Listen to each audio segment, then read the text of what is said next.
Firstly, the poor application of affirmative action perpetuates the obnoxious racial hierarchy that was one of the hallmarks of apartheid. To argue that coloureds were privileged by apartheid through preferential treatment, the labour preference policy,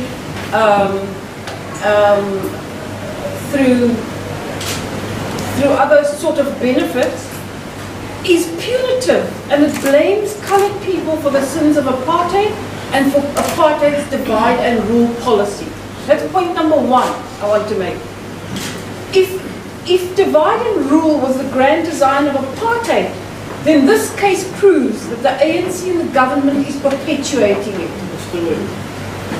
Thirdly, it is contrary to the spirit and the letter of the Constitution, which states that South Africa belongs to all who live in it, and we are united in our diversity.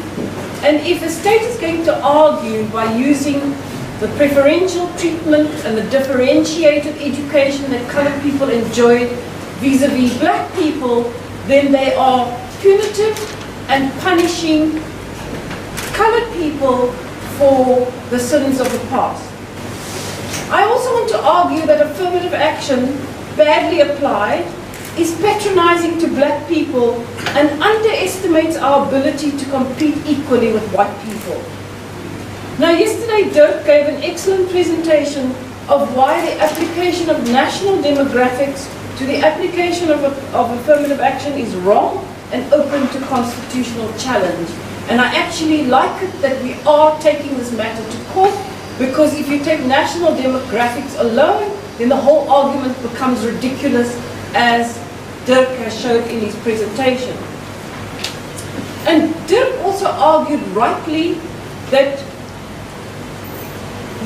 the transformational state, as used by the state and the government, is counter to the spirit and letter of the Constitution. Now, I don't like the word transformation, because in this country it only pertains to race. Transformation should mean changing the way the public service works and providing service delivery that will placate the citizens of this country. So transformation refers to the whole gamut of socio-economic transformation, educational and development transformation, and not just to race alone, because you cannot transform any state on the basis of race. Now, I want to argue that the wrong application of affirmative action has in fact exacerbated inequality. And if you look at the Gini coefficient, and if you look at the Human Development Index, you look at the results of the World Economic Forum and the Global Competitiveness Survey, you will see that South Africa is doing very badly because of its race-based policies.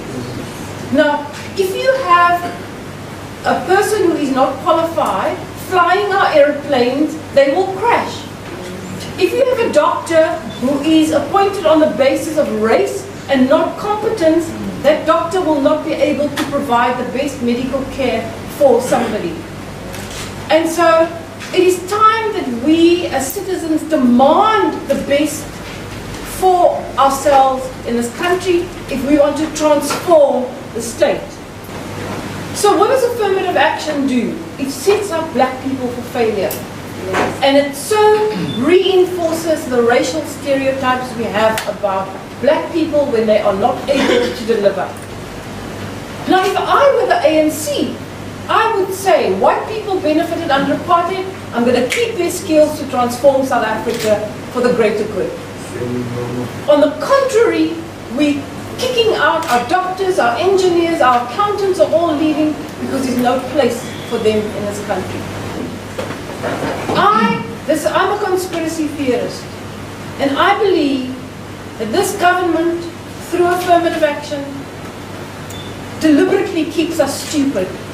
Because people, a nation that is stupid, will not rise up against those who govern us badly. Affirmative action is racial justice on the cheap. That's what it is. It's racial justice on the cheap. And it is time that we as black people say very proudly, I don't want to be an affirmative action candidate. I want to be assessed in my own right as equal to everybody else. Thank you.